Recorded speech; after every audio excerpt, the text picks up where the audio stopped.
Welcome to Good Money Moves, the show where we share financial tips and advice to help you feel financially empowered. I'm Jenna Tauble, AVP of Marketing here at First Alliance Credit Union, and joining me today is the lovely Robin, our Employee Experience Manager. I knew I was going to fumble that one. Employee Experience Manager, and I have asked Robin to come in and join us today because I want to dig into something called the invisible paycheck, and we're going to talk all about what that is, but just know we're diving into benefits packages and the things that you need to know as an employee when you are being introduced to the benefits package at your employer, or maybe they're changing or you're starting a new job. This is the podcast for you. So before we dive in too deeply, Employee Experience Manager, what does that mean? Yeah, so Employee Experience Manager is really a fancy title for HR. And I think we're all familiar with HR and what HR does, but benefits package, your paycheck, that's really what lies in employee experience. Awesome. So the perfect person to have to talk about this today. Shocking. Absolutely. That we have the right people here. All right, so let's dive in at a high level. So benefits are often kind of referred to as the invisible paycheck. Talk a little bit about what that means. So first of all, let's start when you think about your paycheck and really what is that? Most people are like, well, it's the money that hits your account every 2 weeks, once a month. But really, so what you're talking about, Jenna, benefits, your benefits package, that's really what's referred to as the invisible paycheck. Those are those things that you can't necessarily see hit your bank account, but oftentimes they can have a really big impact on just your whole financial picture. So let's maybe talk a little bit about what we mean when we even say benefits. Like what all does that encompass or could encompass? Yeah, so that's actually, benefits can be a lot of different things. It can be your health care. It can be EAP programs, so your employee assistance programs. It can be your paid time off. It can be your vacation time, your sick time, and it can be a number of other things as well. But those are usually the biggest things. Okay, perfect. So let's just dive into maybe that first kind of topic that you brought up. Well, maybe it wasn't the first, but you mentioned healthcare. Yes. And I think that's maybe the biggest one people think about when they think about their benefits package is my employer going to cover my healthcare costs and how much, right? So Talk a little bit maybe about the different types of plans that people might be introduced to as they're being onboarded to a new employer, or that might be promoted in a job description. So just to kind of help people understand some of these acronyms that might be thrown around when it comes to healthcare benefits. Absolutely. So typically in healthcare, I would say there's probably two main packages that our employers offer. One of them is going to be called something called a PPO. And that really is, if you will, it's you pay a small portion of a visit. So you pay your $25 copay when you go to the doctor. So it's really that smaller copay. It's really time visit by visit, which can be a really good package and a really good option for maybe somebody who visits the doctor a lot, or maybe have a lot of health issues. That can be a really good package. A secondary healthcare option that is becoming increasingly popular is something called an HSA, or a high deductible plan. Okay. And that really is, you pay your costs kind of upfront, and then once you hit your deductible, then all of your insurance is paid out. And on top of that high deductible, there's also that HSA piece, so a health savings account. And that's an account that goes with that high deductible plan that allows you to kind of put money away for those healthcare costs. And usually it's tax-free, so you kind of get a little bit of a financial benefit with that kind of health plan as well. Yeah, so if I'm hearing you right, it sounds like the PPO plan is maybe a little more friendly up front to the budget, but you maybe are paying a little bit higher premium for that versus that high deductible plan that comes with the HSA. You're maybe paying a lower monthly premium for those, but overall kind of that initial amount that you're trying to meet for that deductible is a lot higher. So that's why you need that HSA to kind of go along with that. Correct. Yes. And there's a lot of other benefits for the HSA too. You know, you talk about it can help you meet those benefit costs up front, but it can also, those plans are super great for buying from Tylenol to tampons, really. Yeah. I mean, it really has a wide range of things that you can buy with that HSA. On top of which, there's also tax benefits for that HSA too. So those are all things to consider when you're looking at healthcare plans. And so you bring up, I mean, the tax benefit, we're not going to dig into that. We're not tax people here. But so maybe talk a little bit about how each plan, if as somebody's trying to evaluate, but maybe they are given two options or they're given two job opportunities. One has the PPO, one has the high deductible with an HSA. Like, how should somebody be really looking at these plans when they're thinking about their bigger kind of invisible paycheck and that bottom line impact on their budget? Yeah, so we come back to that invisible paycheck and how those necessarily aren't things that hit your bank statement at the end of the month.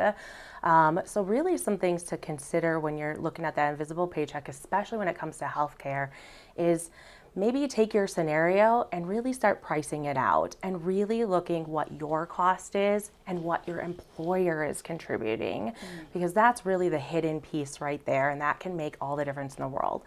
A really good example of this is if you look at, maybe you cover you and your spouse and you see that your healthcare premium is $900 a month. But on the invisible side is maybe your employer is contributing $1,600 of that total cost. Sure.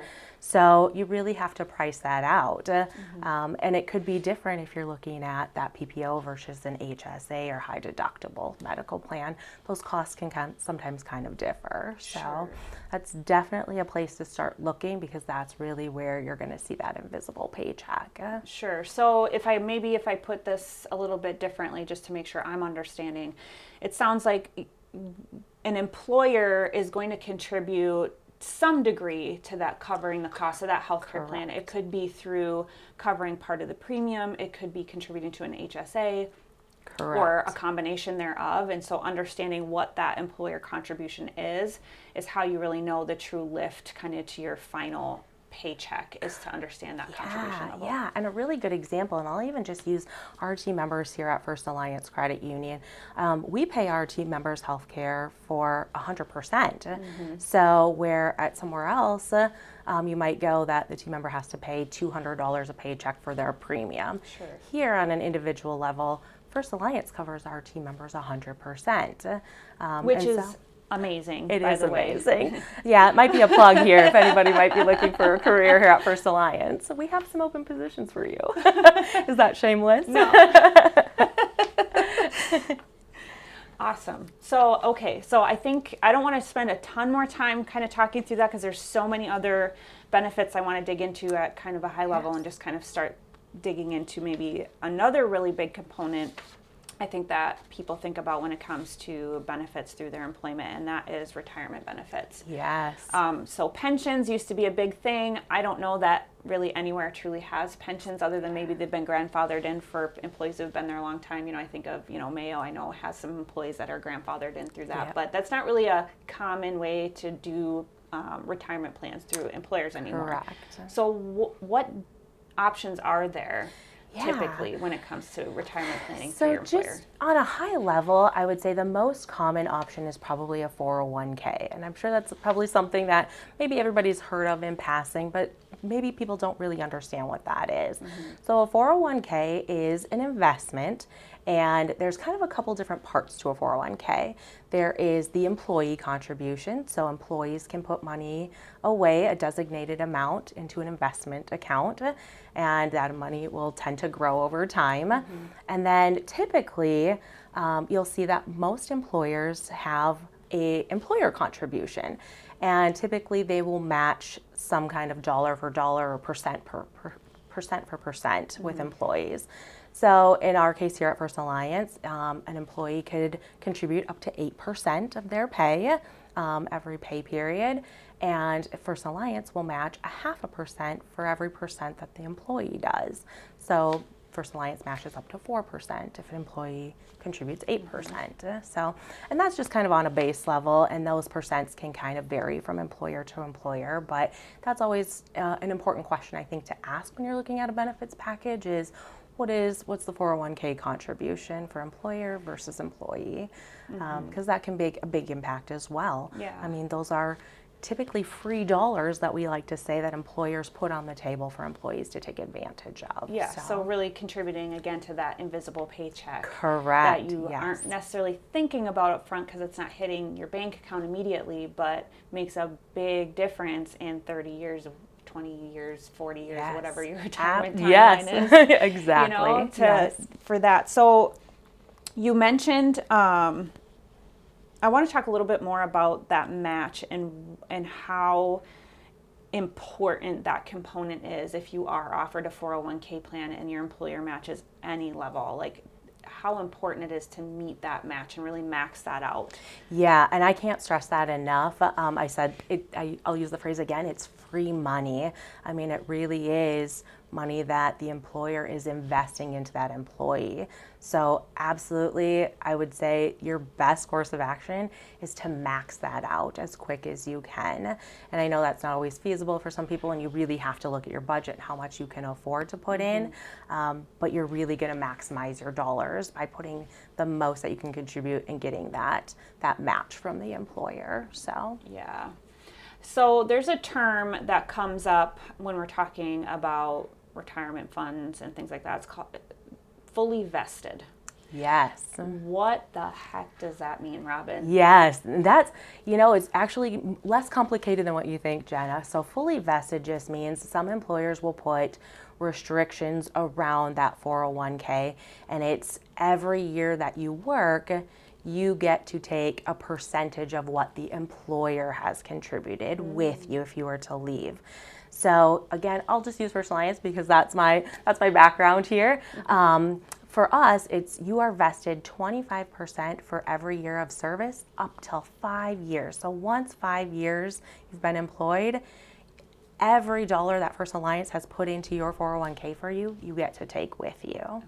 So again, it's that free money on the table, but you do have to work for it per se. Yeah, so that longevity kind of pays off a little bit. Correct. Yep, it sure does. Okay. And okay, so talking about longevity, I want to transition us into another very important topic, paid time off.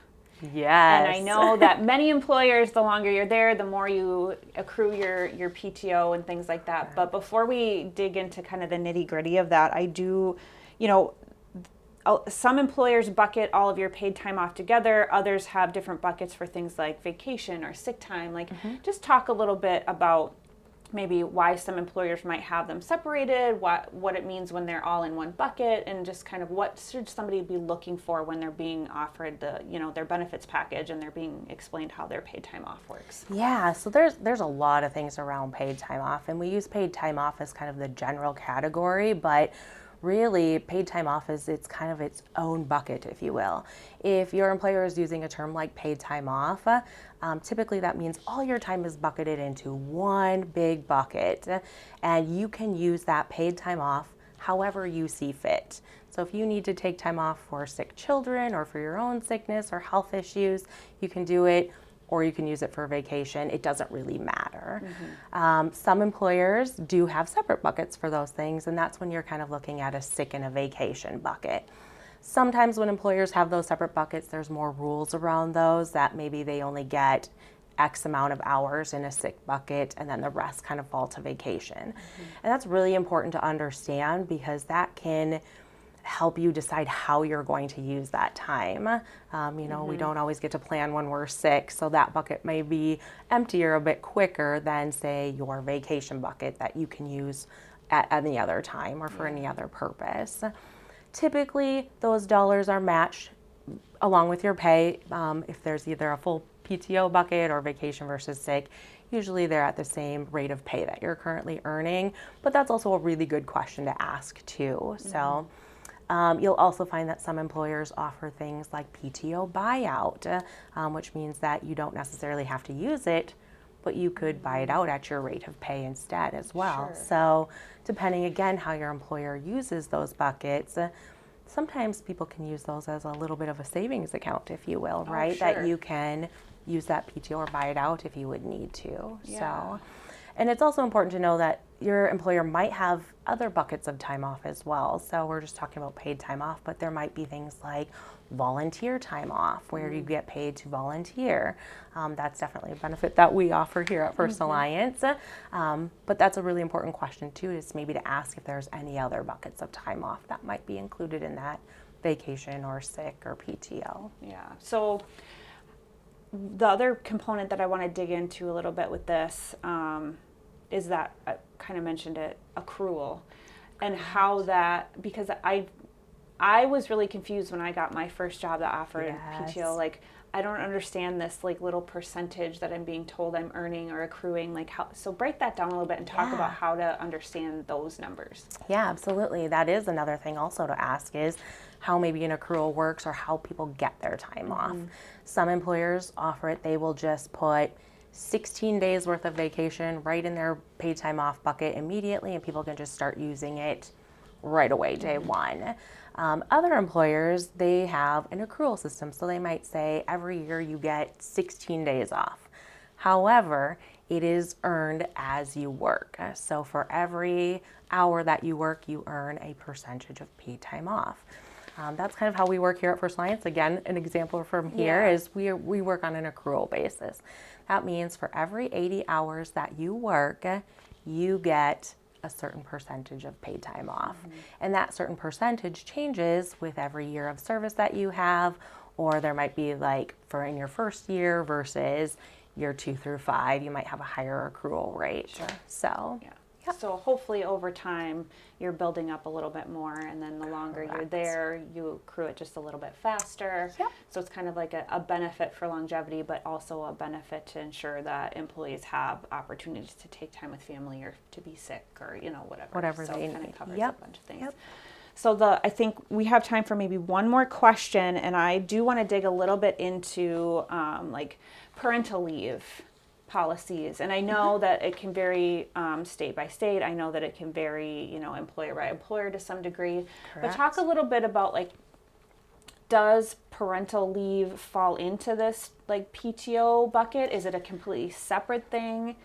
Yeah, well, and that's a really good question. And that is it's going to be based on your employer, and you're going to really have to ask those questions. Here at First Alliance, we do have a parental leave policy that we go into. It isn't, you can use your PTO for it, or you can take unpaid time off for that, for parental leave if you want. And it opens a little can of worms, and I don't want to get too deeply, but we have something here in Minnesota that we're going to be starting some paid family medical leave. That is also in that bucket, and some things to consider as well. So yeah, it's that could be a whole episode in and of itself. But I wanted to address it because I think that's a question that people really don't understand how that works and why it works the way it works. But Yep. Sorry to just drop that bomb. No. I asked the question, right?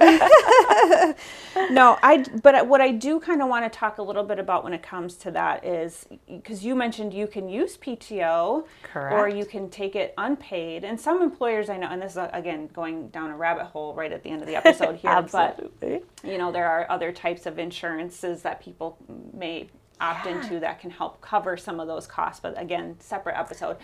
But from that invisible paycheck standpoint, let's just kind of bring it back to PTO overall. Like, how does that impact somebody's invisible paycheck at the end of the day, regardless of what bucket that's kind of falling into? Yeah, absolutely. So if we're really talking about like parental leave, and depending on how your employer has it set out for you, even though it's unpaid, that time can really be just an invisible benefit to you. And you might not, again, see it on your paycheck, but just being allowed to have that time off, whether it's unpaid or paid, can really be a benefit to you, especially if you have family members that really need health care, or you need to be their primary caregiver. That can really be a benefit to you as well. So. Awesome. Well, like I said, we are out of time.